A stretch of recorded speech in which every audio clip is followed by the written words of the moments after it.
Have a nice day to all of you and to everyone. Uh, I would like to teach you refrigeration and air conditioning. Refrigeration and air conditioning का जो third chapter है हमारा refrigerant है। First chapter and second chapter मैंने video बना के आप मेरे प्लेलिस्ट चले जाइए, चैनल के प्लेलिस्ट पे, वहाँ से मेरा फर्स्ट और सेकंड चैप्टर देख सकते हैं। ये थर्ड चैप्टर है रेफ्रिजरेशन एंड एयर कंडीशनिंग का, इसका नाम है रेफ्रिजरेंट।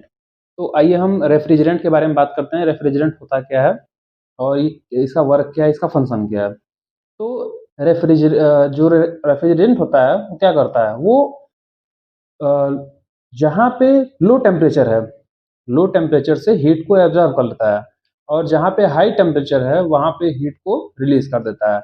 जैसे मान लेते हैं कोई कंटेनर है, कोई कंटेनर है और उससे सटा हुआ कोई दूसरा कंटेनर है, ठीक है। इसका जो टेम्परेचर है ये -20 डिग्री सेल्सियस है, ठीक है, लो टेम्परेचर है, ठीक। और जो दूसरा कंटेनर है ये 50 डिग्री सेल्सियस है टेम्परेचर, ठीक। 20 डिग्री और 50 डिग्री दूसरे कंटेनर का, ठीक है। तो इसका टेम्परेचर अब इससे ज़्यादा है, इसका टेम्परेचर कम है, इसका 20 है, इसका 50 है, ठीक है। अगर हम इन दोनों को आपस में कनेक्ट कर देते हैं, इन दोनों को आपस में हम कनेक्ट कर देते हैं तो दोनों टेम्परेचर आपस में मेंटेन कर लेंगे। दोनों टेम्परेचर आपस में मतलब कि इक्विलिब्रियम में आ जाएंगे, दोनों इक्विलिब्रियम में आ जाएंगे। लेकिन यदि हमें इसका टेम्परेचर जो 20 है इसको और कम करके इधर 60 कर देना है, इधर 10 कर देना है, तो हम वहाँ कैसे करेंगे, वहाँ पे हम रेफ्रिजरेशन का मदद लेंगे। रेफ्रिजरेशन मतलब रेफ्रिजरेंट का मदद लेंगे। रेफ्रिजरेंट की मदद से हम इस कंटेनर के टेम्परेचर को निकाल के इस कंटेनर में डाल देंगे। क्योंकि यहाँ देखिए, यहाँ पे लो टेम्परेचर है, यहाँ पे लो टेम्परेचर है और यहाँ पे हाई टेम्परेचर एरिया है, ठीक है। तो हाई से तो लो में आने में तो कोई दिक्कत नहीं होता है। आप लोहे को गर्म करिए, आप एक रॉड ले लीजिए और रॉड को आग से गर्म करिए, तो ये टेम्परेचर तो जो पूरा टेम्परेचर है ये पूरा लो है। यहाँ जब हीट होगा तो यहाँ हीट होने के बाद धीरे धीरे धीरे धीरे धीरे धीरे धीरे धीरे लो से पूरा हाई टेम्परेचर में पहुंच जाएगा, ठीक है। लेकिन अगर हाई टेम्परेचर है, हाई टेम्परेचर से अगर लो टेम्परेचर में आप आना चाहें तो नहीं हो पाता है। तो वहाँ पे रेफ्रिजरेंट जो है वो अच्छा मदद करता है रेफ्रिजरेशन सिस्टम में, ठीक है। तो ये था रेफ्रिजरेंट। जो रेफ्रिजरेंट होता है वो क्या करता है, वो एक कन्वेयर का काम करता है, वो एक कन्वेयर का काम करता है। वो लोअर टेम्परेचर वाली एरिया से, लोअर टेम्परेचर वाली एरिया से हीट को एब्जॉर्ब कर लेता है, हीट को एब्जॉर्ब कर लेता है, सॉरी, ठीक है। और उसी हीट को हाई टेम्परेचर वाली एरिया पर, हाई टेम्परेचर वाली एरिया पर रिलीज कर देता है। ये फंक्शन एक रेफ्रिजरेंट का, ये फंक्शन एक रेफ्रिजरेंट। आमतौर पर रेफ्रिजरेंट जो होता है उसका नाम मैं बता दे रहा हूँ, जैसा कार्बन डाइऑक्साइड, अमोनिया, ठीक है, सल्फर डाइऑक्साइड। तो ये सब जो है ये सब रेफ्रिजरेंट है, ये सब रेफ्रिजरेंट का नाम है।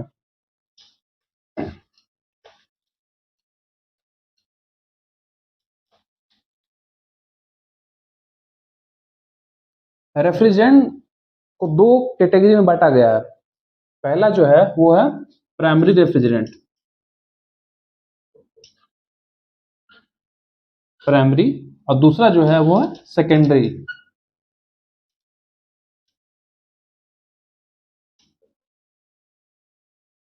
सेकेंडरी, प्राइमरी एंड सेकेंडरी, ठीक है, प्राइमरी एंड सेकेंडरी।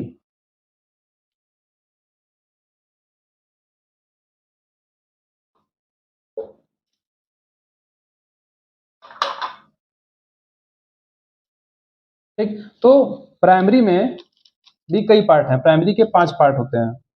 पहला जो है वो है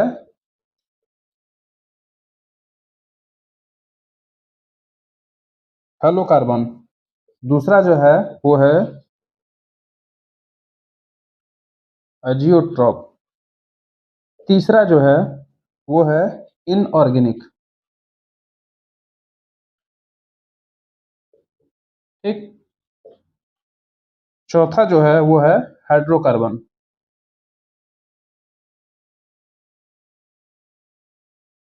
ठीक। और जो लास्ट पांचवा है वो है अनसैचुरेटेड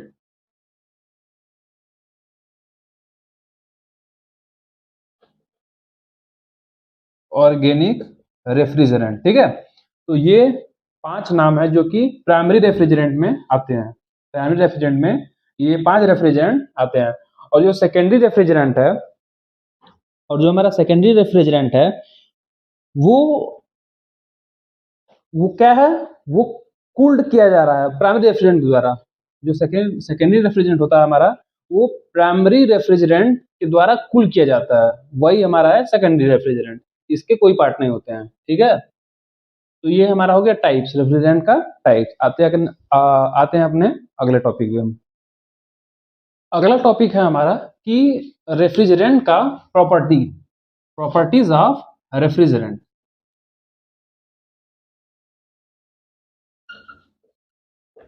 प्रॉपर्टीज ऑफ रेफ्रिजरेंट। तो रेफ्रिजरेंट की क्या प्रॉपर्टी होनी चाहिए कि वो हमें मतलब कि अफोर्डेबल पड़े, हमें इकोनॉमिकल पड़े, तो उसकी क्या मतलब उसकी प्रॉपर्टी क्या होनी चाहिए, उसकी विशेषताएं क्या होनी चाहिए। तो पहला तो ये है कि लो बॉइलिंग पॉइंट होनी चाहिए। Low boiling point.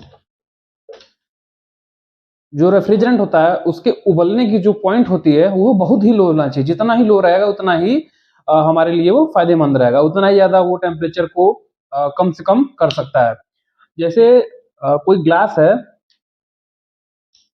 उसमें पानी रखा गया है 10 डिग्री टेम्परेचर पे, 10 डिग्री टेम्परेचर पे। ठीक है, तो अगर रेफ्रिजरेंट का जो बॉइलिंग पॉइंट है, अगर वो 10 10 डिग्री टेम्परेचर रहे, सबसे लो रहे, तो क्या काम करेगा कि वो 10 डिग्री सेल्सियस हीट को, पानी के हीट को एब्जॉर्ब कर लेगा।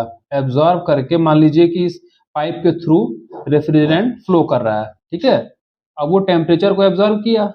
अब इसकी प्रॉपर्टी ये है कि लो बॉइलिंग पॉइंट होनी चाहिए। लो बॉइलिंग पॉइंट होने की वजह से ये 10 डिग्री टेम्परेचर को एब्जॉर्ब करेगा, और 10 डिग्री टेम्परेचर को एब्जॉर्ब करते ही लिक्विड जो है वो वेपराइज हो जाएगा और सैचुरेटेड वेपर फॉर्म में हो जाएगा। तो कम से कम अगर बॉइलिंग पॉइंट रहेगा उतना ही मतलब कि फायदेमंद रहेगा। ठीक है, दूसरा ये है कि क्रिटिकल पॉइंट हाई होना चाहिए।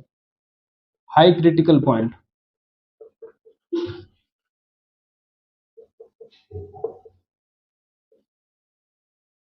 ठीक है, जो उसका क्रिटिकल टेम्परेचर होता है उसको अत्यधिक रहना चाहिए।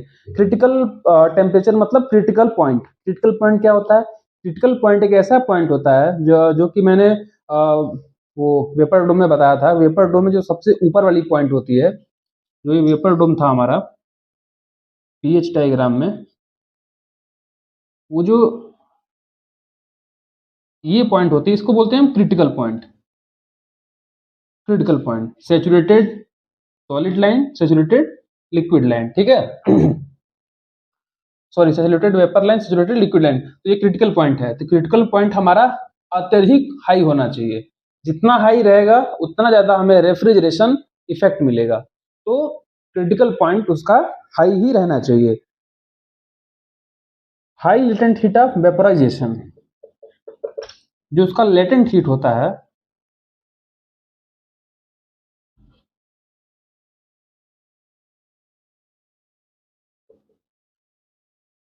लेटेंट हीट क्या होता है?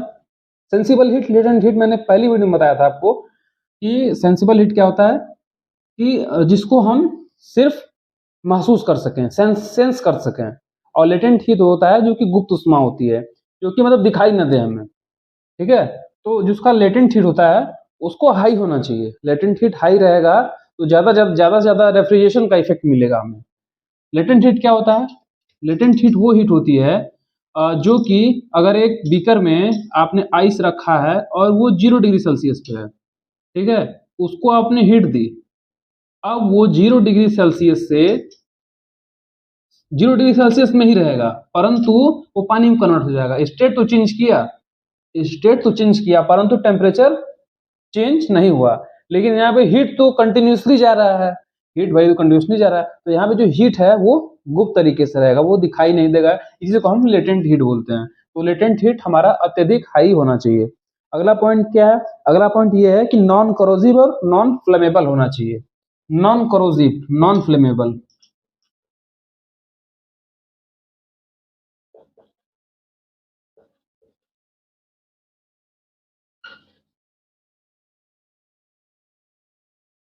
Non करोजिव and non flammable.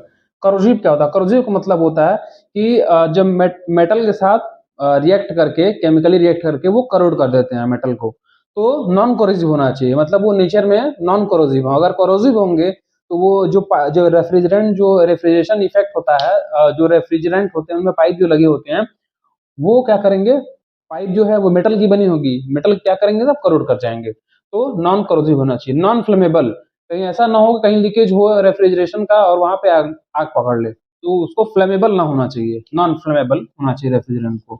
पांचवा पॉइंट हमारा आता है नॉन फ्लेमेबल, ठीक। उसके बाद आता है लो कॉस्ट और नॉन टॉक्सिक। लो कॉस्ट होना चाहिए, लो कॉस्ट एंड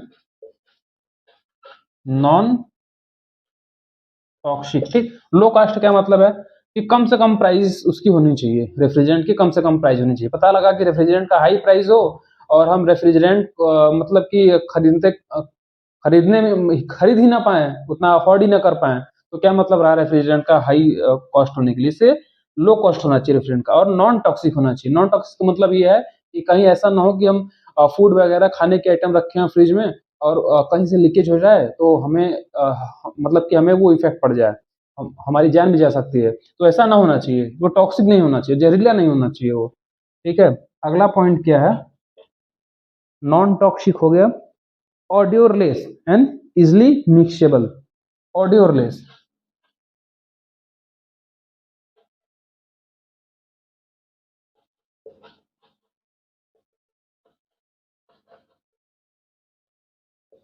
ठीक है। ऑडियोर का मतलब होता है महक। तो महक लेस होना चाहिए, मतलब कि उसमें सुगंध, जो रेफ्रिजरेंट है उसमें सुगंध ना होना चाहिए, ठीक है। सुगंध रहेगा तो वो जो भी आइटम हम रखेंगे तो उनको वो मतलब कि अपने ही स्मेल में ले लेगा। और इजिली मिक्सेबल, मतलब किसी चीज में अगर मिक्स किया जाए रेफ्रिजरेंट का, तो किसी भी चीज में वो अच्छे ढंग से मिक्स हो जाना चाहिए। आते हैं अपने अगले टॉपिक पे। अगला टॉपिक क्या है? अगला टॉपिक, अगला टॉपिक था हमारा नोमेनक्लेचर ऑफ रेफ्रिजरेंट। रेफ्रिजरेंट का नोमेनक्लेचर। नोमेनक्लेचर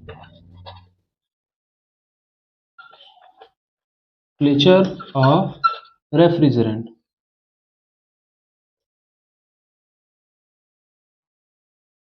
रेफ्रिजरेंट का नोमेनक्लेचर। तो नोमेनक्लेचर करने के लिए हमें दो चीज़ की आवश्यकता होती है कि या तो उसका केमिकल नेम पता हो जाए, या तो फिर उसका केमिकल नेम पता हो जाए, या तो फिर उसका नंबर, रेफ्रिजरेंट का नंबर। तो दो चीज़ हमें फाइंड करना है और तीन डिफरेंट फार्मूले से दो चीज़ को हमें फाइंड करना है। अगर हमें केमिकल यदि हमें केमिकल नेम पता करना है, ठीक है, तो उसके लिए क्या फार्मूला है? उसके लिए है CHFCl। CHFCl। C for carbon, H for hydrogen, F for fluorine और Cl है जो हमारा क्लोरीन, ठीक है। Cl का जो A, B, C and D, ठीक है। ए जो डिनोट करेगा वो number of carbon molecule denote करेगा। बी जो डिनोट करेगा वो number of hydrogen molecule. F जो करेगा नंबर ऑफ फ्लोरीन मॉलिक्यूल। और जो क्लोरीन है, जो डी है, वो नंबर ऑफ क्लोरीन मॉलिक्यूल को डिनोट करेगा। तो इससे मैं केमिकल नेम तो पता कर लूंगा, पर रेफ्रिजरेंट नंबर कैसे पता करूंगा? तो उसके लिए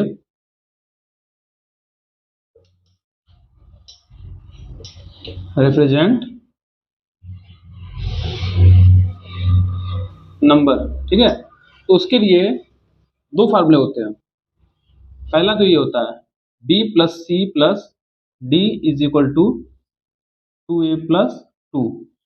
यदि आपको रेफ्रिजरेंट जो भी नाम दिया है, अगर उसमें बी दिया रहेगा या सी दिया रहेगा, डी दिया रहेगा, हो सकता है ए एब्सेंट हो जाए, ए पूछ ले आपसे। इन चारों टर्म में कोई एक टर्म आपसे पूछ सकता है, तो एक टर्म कोई आप निकाल के इसका केमिकल नेम पता करके बता सकते हैं कि क्या केमिकल नेम होगा। और रेफ्रिजरेंट नंबर जो है, ये इसका क्या फॉर्मूला होता है? इसका ये फॉर्मूला होता है कि आर एक ब्रैकेट में B plus C plus D is equal to 2a+2। ये तो मान लीजिए आपका केमिकल नेम में भी मदद हो जाएगा और रेफ्रिजरेंट नंबर फाइंड करने में भी मदद हो जाएगा इनका, ठीक है।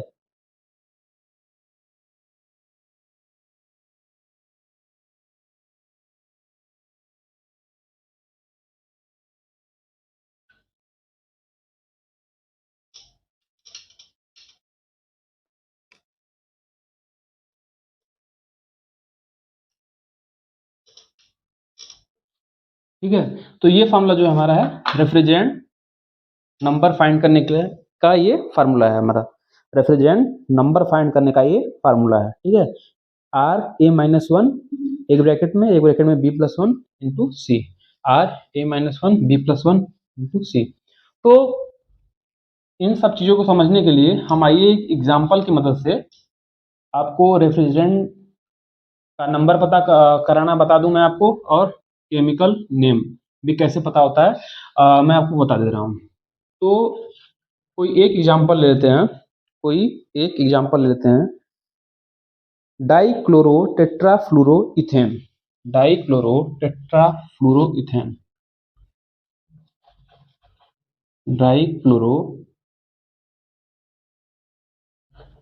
टेट्राफ्लोरोइथेन,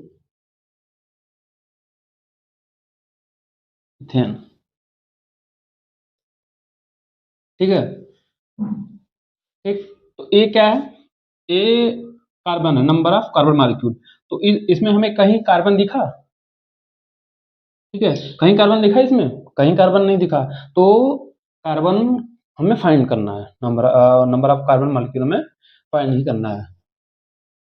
और हाइड्रोजन है, हाइड्रोजन भी कहीं नहीं दिखा, तो हाइड्रोजन को हम, हाइड्रोजन कहीं दिखा? नहीं दिखा, तो हाइड्रोजन को हम 0 मान लेते हैं, ठीक है।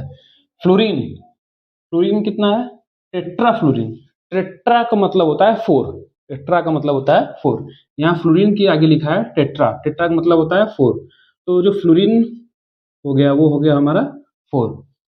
अब क्लोरीन कितना है? क्लोरीन डाइक्लोरो, डाई का मतलब होता है 2, तो डी जो हो गया हमारा हो गया 2। इसको हम इस फॉर्मूले में पुट करते हैं, तो B plus C plus D is equal to 2a+2। B कितना था? 0, सी कितना था? 4, plus D is equal to 2 और 2a+2। ये हो गया 4 2 6, -2 is equal to 2a, 4 is equal to 2a, A is equal to 2, ठीक है। तो बी पता ही हो गया था, सी पता ही हो गया था, डी पता हो गया था, ए मतलब नंबर ऑफ कार्बन मॉलिक्यूल में पता चल गया कितना, कि 2 है, ठीक है। अब चलिए हम केमिकल नेम और रेफ्रिजरेंट नंबर पता करते हैं, ठीक है। तो केमिकल नेम है जो इस रेफ्रिजरेंट का, वो क्या होगा? पहले इसको हम फ्लोली लिख देते हैं, CHFCl, ठीक है। तो ए कितना था? ए क्या था? कार्बन मॉलिक्यूल, ए कितना है? 2 है, तो C2, ठीक है। H, H कार्बन मॉलिक्यूल जो बी है वो नंबर ऑफ हाइड्रोजन मॉलिक्यूल से डिनोट करता है, तो बी कितना है हमारा? 0 है, तो बी हमारा हो जाएगा यहाँ पे 0। एफ क्या है? एफ है फ्लोरीन, फ्लोरीन का कितना है? 4, ठीक है। तो फ्लोरीन के आगे 4, क्लोरीन, क्लोरीन कितना है, क्लोरीन में डी, ठीक है, क्लोरीन में डी है, डी है तो मतलब 2।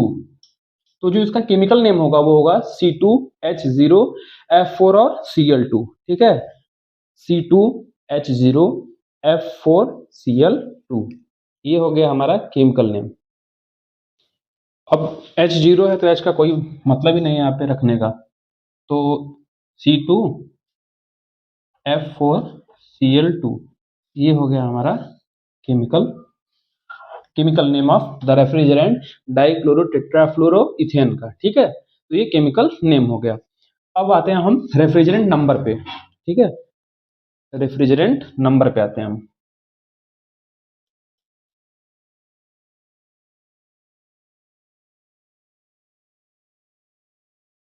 इसको मैं यहाँ लिख दे रहा हूँ, C2F4Cl2, ठीक है, ये केमिकल नेम पता चल गया हमें। अब आते हैं हम रेफ्रिजरेंट नंबर पे।